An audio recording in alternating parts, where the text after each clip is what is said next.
Air India, जिस air India की कहानी की हम बात कर रहे हैं, उसकी आपने लोगों के बारे में बड़ा सुना होगा, घर वापसी हो गई। उसकी 68 साल के बाद घर वापसी हुई है। 68 साल के बाद। कैसे?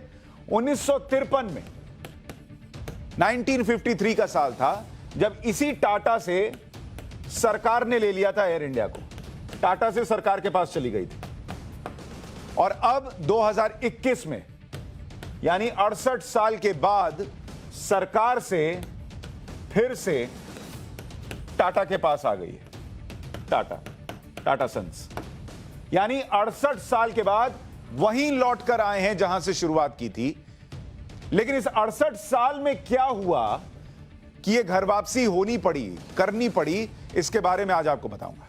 वो 1932 में 60,000 रुपए के फायदे से शुरू हुआ एयर इंडिया, वो 2021 आते आते 10,000 करोड़ के घाटे में आ चुका था। और उसकी मेजर शुरुआत 2004 के बाद हुई। ये थी कहानी। एयर इंडिया को कैसे तबाह किया गया और उसमें कांग्रेस सरकारों का क्या रोल रहा। एयर इंडिया की तबाही में 2006 में एयर इंडिया और इंडियन एयरलाइंस का मर्जर किया गया कि किसी तरीके से साथ में काम करेंगे, कम स्टाफ होगा। मनमोहन सिंह ने सोचा तो फिर जो है पैसा बचेगा। दोनों कंपनियों ने विरोध किया। इसके बावजूद मनमोहन सिंह प्रधानमंत्री थे, उन्होंने फैसला लिया। दोनों कंपनियों को एक करने की प्रक्रिया 4 साल चली। 4 साल मर्जर की प्रक्रिया चली।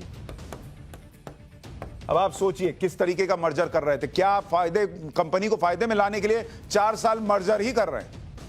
और इतना जटिल प्रोसेस हो गया कि इसका सीधा असर एयर इंडिया के प्रॉफिट पर पड़ा। मर्जर के बाद से एयर इंडिया की कमाई लगातार घटती गई, नुकसान बढ़ता चला गया। 2007 से 2009 के बीच, यह आपको बता रहा हूं, दोनों कंपनियों का जो घाटा है, पहले घाटा कितना था? घाटा 770 करोड़ रुपए से कितना हो गया? 7200 करोड़। अब आप सोचिए, ये कौन सा गणित मनमोहन सिंह लगा रहे थे वही जानते हैं।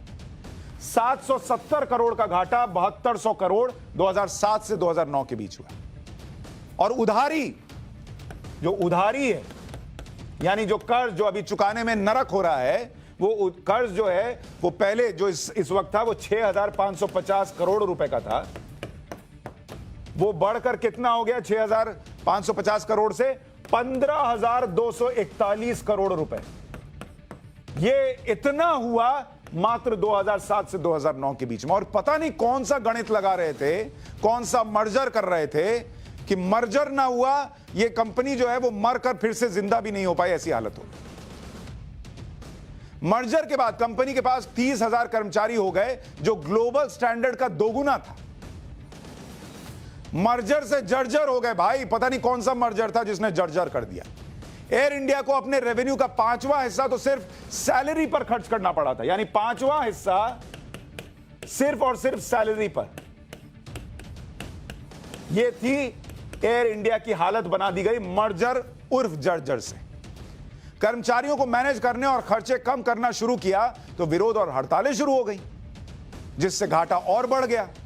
मर्जर पूरा भी नहीं हुआ था कि एविएशन मिनिस्ट्री ने 111 नए एयरक्राफ्ट खरीदने का फैसला कर लिया। मतलब महंगाई में आटा गीला। यहां घाटा पे घाटा चल रहा है। घाटा 7200 करोड़ रुपए, कर्जा 15,241 करोड़ रुपए, और महानुभाव फैसला ले रहे हैं कि 111 नए एयरक्राफ्ट खरीदे जाएंगे, क्योंकि उसमें नेताओं को चलना था एयर इंडिया में। पैसा है नहीं, 111 नए एयरक्राफ्ट खरीदने का फैसला लिया। और इसके लिए पैसा कितना लगाया सोचिए, जगह भी नहीं बची। इतना ऐसी कहानी है। 111 नए एयरक्राफ्ट के लिए पैसा कितना? 67,000 करोड़ रुपए। मतलब आप सोचिए, जो कंपनी डूबी हुई है उसको आप कह रहे हैं कि नया खरीद लो, और ये 67,000 करोड़ लगा दिए। 67,000, सॉरी माफ कीजिएगा, 67,000 करोड़। सवाल उठे कि जिस एयरलाइंस का टर्नओवर ही 7,000 करोड़ है, उसके लिए इतनी महंगी डील क्यों? यह फैसला एयर इंडिया के लिए काफी घातक साबित हुआ। और इस डील पर भ्रष्टाचार के आरोप भी लगे कि 7,000 आपकी कमाई है, 7,000 करोड़, और आप कह रहे हैं कि 67,000 करोड़ रुपए का विमान खरीद लो। लोग पूछेंगे नहीं कि क्या चाह रहे हो भाई? मर्जर की वजह से नुकसान 10,000 करोड़ तक पहुंच गया। अक्टूबर 2012 से मार्च 2013 के बीच हर महीने ये सुनिए आप क्या कहानी है, हर महीने एयर इंडिया का घाटा कितना था? 400 करोड़ रुपए।